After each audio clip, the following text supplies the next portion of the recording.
pour rétablir la paix dans le pays à travers les échanges, les dialogues qui se fait à Doha, à Washington et hier à Nairobi, à Luanda.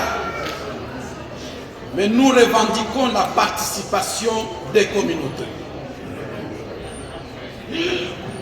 À travers nos amis et les responsables des communautés, peu importe qui serait délégué pour le faire, mais que nous soyons présents à travers les uns d'entre nous.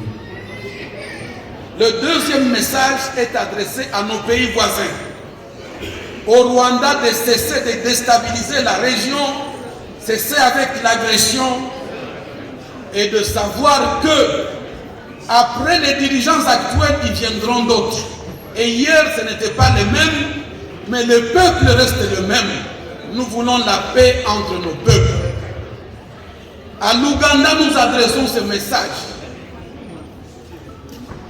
Après qu'on nous ait frappé d'embargo durant beaucoup d'années, de bloquer nos instances supérieures pour s'armer et s'équiper pour défendre la patrie, les communautés sont prises en charge et nous avons créé les Wazalendo dans nos communautés. Nous n'avons aucune leçon à recevoir de ceux-là qui nous ont mis sous embargo pour que nous soyons à genoux devant nos ennemis. Nos communautés doivent se défendre et appuyer la République dans la défense de la patrie. Voilà pourquoi l'existence de Wazalendo.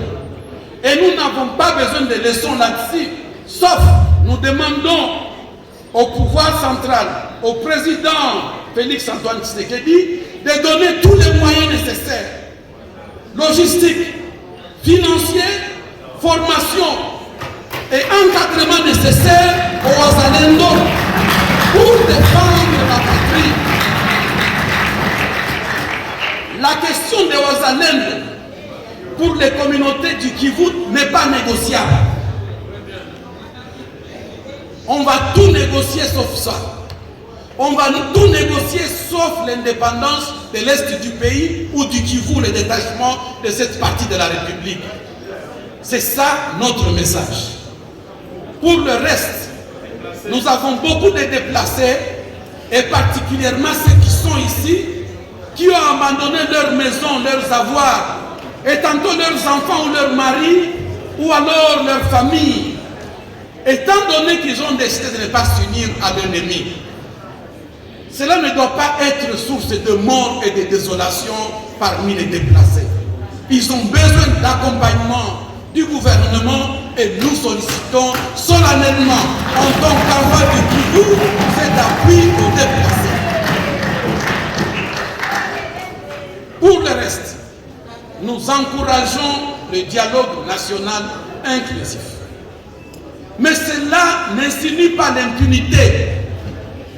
Il n'est pas normal que des gens prennent des armes contre ce pays en unisson avec les agresseurs et croire qu'ils vont venir juste parler et on les laisse libres sans demander pardon ou alors voir la prison.